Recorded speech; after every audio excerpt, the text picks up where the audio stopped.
ሰላም ጤና ይስጥልን። የዕለቱ ዋና ዋና ዜናዎች ይዘን ቀርበናል። በቅድሚያም አርዕስቶቹን። ጠቅላይ ሚኒስትር ዶክተር አብይ አህመድ የኢሚግሬሽን እና ዜግነት አገልግሎት አሰጣጥን ጎበኙ።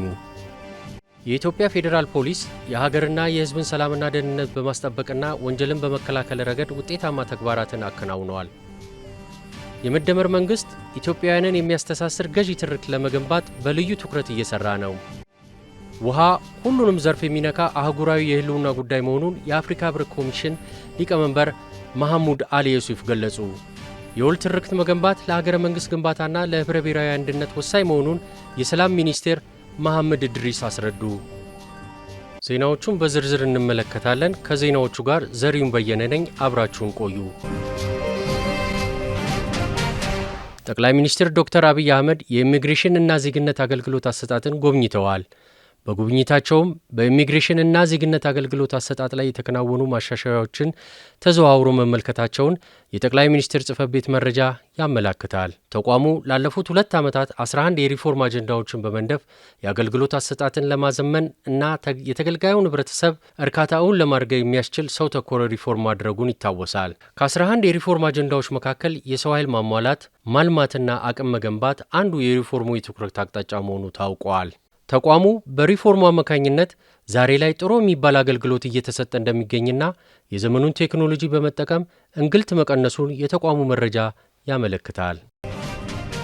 የኢትዮጵያ ፌዴራል ፖሊስ የሀገርና የሕዝብን ሰላምና ደህንነት በማስጠበቅና ወንጀልን በመከላከል ረገድ ውጤታማ ተግባራትን አከናውነዋል። የኢትዮጵያ ፌዴራል ፖሊስ የ2018 በጀት ዓመት የ6 ወር የዕቅድ አፈጻጸም ግምገማ አካሂደዋል። የኢትዮጵያ ፌዴራል ፖሊስ አዛዥ ኮሚሽነር ጀኔራል ደንበላሽ ገብረ ሚካኤል እንደተናገሩት ፖሊስ ባለፉት 6 ወራት ውጤታማ ስራዎችን ማከናወኑን ተናግረዋል። በዚህም ከሌሎች የፌዴራልና የክልል የጸጥታ አካላት ጋር በመተባበር የሀገርንና የሕዝቡን ሰላምና ደህንነት በሁለንተናዊ መልኩ ማረጋገጥ ተችሏል ነው ያሉት። በወንጀል መከላከል፣ በወንጀል ምርመራ፣ በሰው ኃይል ልማት፣ በሎጂስቲክ አቅም ማሳደግና በቴክኖሎጂ አጠቃቀም ውጤታማ ስራ መሰራቱን አስረድተዋል። የሽብር ኃይሎችን እንቅስቃሴ በመቆጣጠርና የሕግ የበላይነትን በማስከበር ረገድም ስኬታማ ተግባራት መከናወናቸውን ነው ያነሱት። ፖሊስ ባለፉት 6 ወራት ከ14 ቢሊዮን ብር በላይ የሚገመት የኮንትሮባንድ ዕቃ በቁጥጥር ስር መዋሉን ጠቅሰው ሕገወጥ የሰዎች ዝውውርንና የአደንዛዥ እጽ ዝውውርን በተቀናጀ መልኩ ለመግታት ውጤታማ እርምጃዎች መወሰዳቸውን ጠቅሰዋል። መንግስታዊና ሃይማኖታዊ በዓላት እንዲሁም ታላላቅ አህጉራዊና ዓለም አቀፋዊ ጉባኤዎች በስኬት መከናወናቸውን አንስተዋል።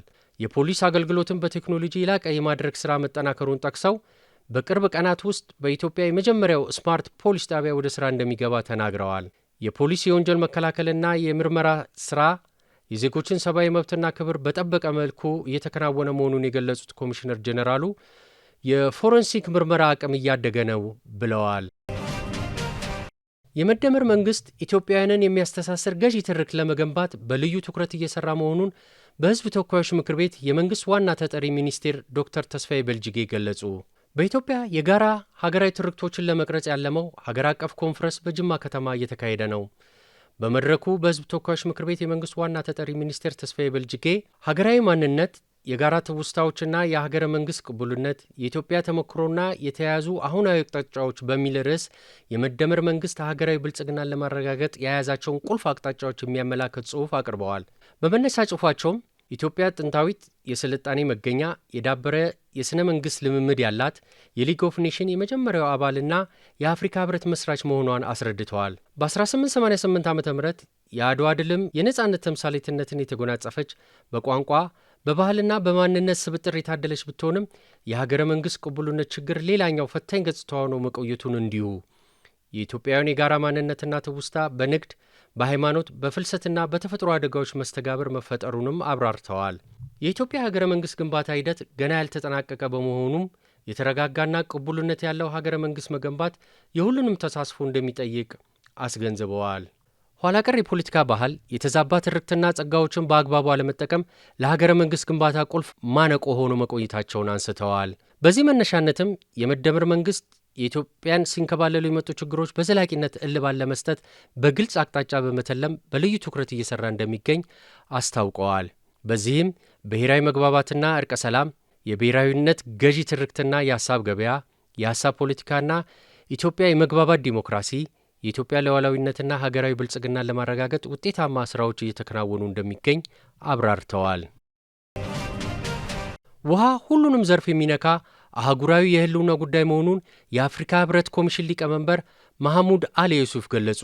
51ኛው የአፍሪካ ህብረት የቋሚ ተወካዮች ኮሚቴ መደበኛ ስብሰባ ከዛሬ ጀምሮ የህብረቱ ዋና መቀመጫ በሆነችው አዲስ አበባ ተካሂዷል። ስብሰባው ዘላቂ የውሃ አቅርቦትና ደህንነቱ የተጠበቀ የንጽህና አጠባበቅ ስርዓቶችን ማረጋገጥ ለአጀንዳ 2063 ግቦች ስኬታማነት በሚል የአፍሪካ ህብረት ባዘጋጀው የ2026 መሪ ሐሳብ የሚደረግ ነው። በስብሰባው ላይ የአፍሪካ ህብረት ኮሚሽን ሊቀመንበር መሐሙድ አሊ ዩሱፍ የዘንድሮ የአፍሪካ ህብረት ትኩረቱን ያደረገው በውሃ ላይ መሆኑን ገልጸዋል። ውሃ በሁሉም አይነት እጅጉን ወሳኝ የሆነ ሀብትና የህልውና ጉዳይ መሆኑን ገልጸው አህጉራዊ ግቦቹን ለማሳካት ቁልፍ ሚና እንደሚጫወት አስገንዝበዋል። በብራዚል ቤለም የተካሄደው 30ኛው የተባበሩት መንግስታት የአየር ንብረት ለውጥ ጉባኤ ኮፕ 30 ትኩረት ከተሰጣቸው አጀንዳዎች መካከል አንዱ መሆኑም አመላክተዋል። ኢትዮጵያ በምታዘጋጀው 32ኛው የተባበሩት መንግስታት የአየር ንብረት ለውጥ ጉባኤ ኮፕ 32 ውሃ አንዱ አጀንዳ እንደሚሆኑም ተናግረዋል።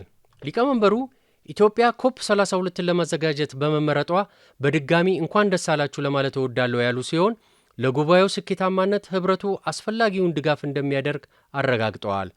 በሌላ በኩል ሰላምና ደህንነት የአፍሪካ አንገብጋቢ አጀንዳ መሆኑን የገለጹት ሊቀመንበሩ ሱዳን፣ ዲሞክራቲክ ሪፐብሊክ ኮንጎና ሊቢያን በማሳያነት ጠቅሰዋል። የወል ትርክት መገንባት ለሀገረ መንግሥት ግንባታና ለህብረ ብሔራዊ አንድነት ወሳኝ መሆኑን የሰላም ሚኒስቴር መሐሙድ እድሪስ ገለጹ። በኢትዮጵያ የጋራ ሀገራዊ ትርክቶችን ለመቅረጽ ያለመ ሀገር አቀፍ ኮንፈረንስ በጅማ ከተማ ተካሂደዋል። የሰላም ሚኒስቴር መሐሙድ እድሪስ በዚህ ወቅት ባደረጉት ንግግር የወል ትርክት ያሉ ክፍተቶችን የሚያስታርቅ በብዙሃነት ውስጥ ያሉ የአብሮነት እሴቶችን ለማጎልበት የሚያስችል መሆኑን ተናግረዋል። የወል ትርክትን መገንባት ለሀገረ መንግሥት ግንባታና ለህብረ ብሔራዊ አንድነት ወሳኝ መሆኑን የጠቀሱት ሚኒስትሩ ከፋፋይ ትርክትና ሀሳቢዎችን ማስወገድ እንደሚገባ አንስተዋል። ኢትዮጵያ በህብረ ብሔራዊ አንድነት ወደ ከፍታ ጉዞ መጀመሯን በማንሳት ትውልዱን በጋራ ትርክት መቅረጽ እንደሚያስፈልግ አስገንዝበዋል። ለዚህም ሁሉም ባለድርሻ አካላት አስተሳሳሪ ትርክትን ለመገንባት በቅንጅት መስራት አለባቸው ብለዋል። ህብረ ብሔራዊ መግባባትን ለማጎልበት አሁን ትክክለኛው ጊዜ ነው ያሉት ሚኒስትሩ ሀገራዊ ምክክር ሂደቱን ታሪክን ለመማሪያነት ብቻ መጠቀም ያስፈልጋል ያሉት አቶ መሐመድ ከትላንት ጠቃሚ የሆኑት የታሪክ እሴቶችን በመውሰድ ዛሬም ተደምረን የላቀ ታሪክ መስራት ይኖርብናል ብለዋል። በኮንፈረንሱ ላይ የጋራ የወል ትርክት ግንባታና ፈተናዎቹ በሚል ርዕስ የመነሻ ጽሑፍ ያቀረቡት ታዋቂው የታሪክ ምሁር ፕሮፌሰር ባህሩ ዘውዴ ኢትዮጵያውያን ከልዩነትና ነጣጣይ ትርክቶች ይልቅ በጋራ ትርክት ላይ በጋራ ሊሰሩ ይገባል። አግላይና ነጣጣይ ትርክት ለሀገረ መንግሥት ግንባታ ፈታኝ መሆናቸውን በመገንዘብ የዜጎችን አንድነትና አብሮነት የሚያጠናክር የወል ትርክት መፍጠር እንደሚያስፈልግ አስገንዝበዋል። የኢትዮጵያ የወል ትርክት ግንባታን በታሪክ ሂደት ውስጥ ያጋጠሙ ስብራቶችን በሚያርቅ አካሄድ አብሮነትን በሚያጸኑና ሁሉንም ወገኖች በሚያቅፉ የታሪክ እውነታዎች ላይ መሆን እንዳለበትም አንስተዋል። ምሁራን ታሪክን ለሀገረ መንግሥት ግንባታና ለሕዝቦች መቀራረብ እንዲውል የማድረግ ትልቅ ኃላፊነት እንዳለባቸው አሳስበዋል። ዘሪሁን በየነ ነኝ። ዜናው አበቃ። በሰላም ቆዩን።